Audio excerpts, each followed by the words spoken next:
नमस्कार सर्वांना, राधे राधे। चला तर मग आज आपण बनवूया मस्त असं आंबट गोड तिखट चटपटीत असं जेवणाचीच नाही तर तोंडाचीही चव वाढवणारं लिंबाचं रसरशीत लोणचं।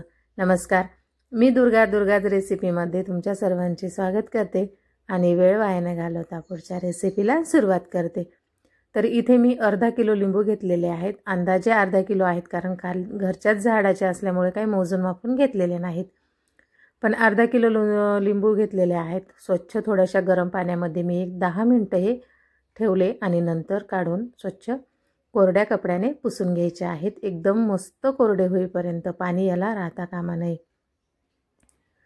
आणि शक्यतोवर लोणचं बनवण्यासाठी जे आहेत ना लिंब, मस्त असे कागदी लिंबू वापरायचे ज्याची साल एकदम पातळ असते। आणि नंतर काय केलं, याचे एका लिंबाच्या 8 फोडी अशा पद्धतीने करून घ्यायच्या आहेत। तर बघू शकता तुम्ही, जर कागदी लिंबू असलं तर लोणचं जे आहे जास्त लवकर मुरतं, जास्त वेळ लागत नाही मुरायला। आणि जो त्याचा कडसड म्हणजे कडवटपणा असतो ना, तो पण खूप कमी असतो, त्यामुळे लोणचं पण जास्त कडवट लागत नाही आणि जास्त दिवस मुरायचं पण टेन्शन नाही। लगेच 7 ते 8 दिवसात लोणचं मुरल्या जातं आणि खायला पण तयार होतं। तर अशा पद्धतीने जे बाकीचे सर्व लिंबू आहेत ते चिरून घ्यायचे आहेत। तुमच्या आवडीनुसार तुम्ही लहान मोठ्या फोडी करू शकता। तुम्ही एका लिंबाच्या 4 फोडी किंवा 2 फोडी, नाहीतर अख्खं लिंबू सुद्धा मधनं चिरायचं, जसं आपण भरलं वांग करायसाठी वांग चिरतो ना तशा पद्धतीने, आणि त्यामध्ये मीठ भरून ठेवायचं। आता सर्व बिया सुद्धा काढून घेतलेल्या आहेत। बिया शक्यतोवर सर्वच काढून घ्यायच्या आहेत, एखादी राहिली तर हरकत नाही, कारण आपल्याला काही मिक्सरमधून वगैरे काढायचं नाही, त्यामुळे कडवायचं काम नाही। खाताना पण आपण यातली जी बिया असते ती काढू शकतो। आता एका दुसऱ्या भांड्यामध्ये काढून घेतलं आणि अर्धा किलो लिंबासाठी मी इथे 4 चमचे पोहे खायच्या चमच्याने मीठ वापरलेलं आहे। सर्व मीठ यामध्ये घालून घ्यायचं आणि व्यवस्थित अशा पद्धतीनेही मिक्स करून घ्यायचं। सर्व फोडींना मीठ व्यवस्थित लागलं पाहिजे एकसारखं, अशा पद्धतीने मिक्स करून घेतलं आणि नंतर दुसऱ्या बरणीमध्ये एका भरून घ्यायचं आहे आपल्याला।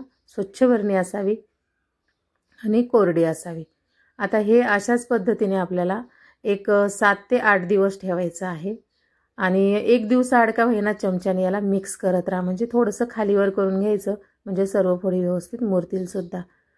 आणि मिठाला पण मस्त पाणी सुटलेलं आहे आणि ज्या फोडी आहेत आपल्या या 7 ते 8 दिवसानंतर मस्त अशा मुरलेल्या आहेत। मला काही कारणास्तव 2-3 दिवस शिल्लक झाले, पण तुम्ही 8च दिवस मुरू द्या आणि नंतर लगेच लोणचं तयार करायला घ्या।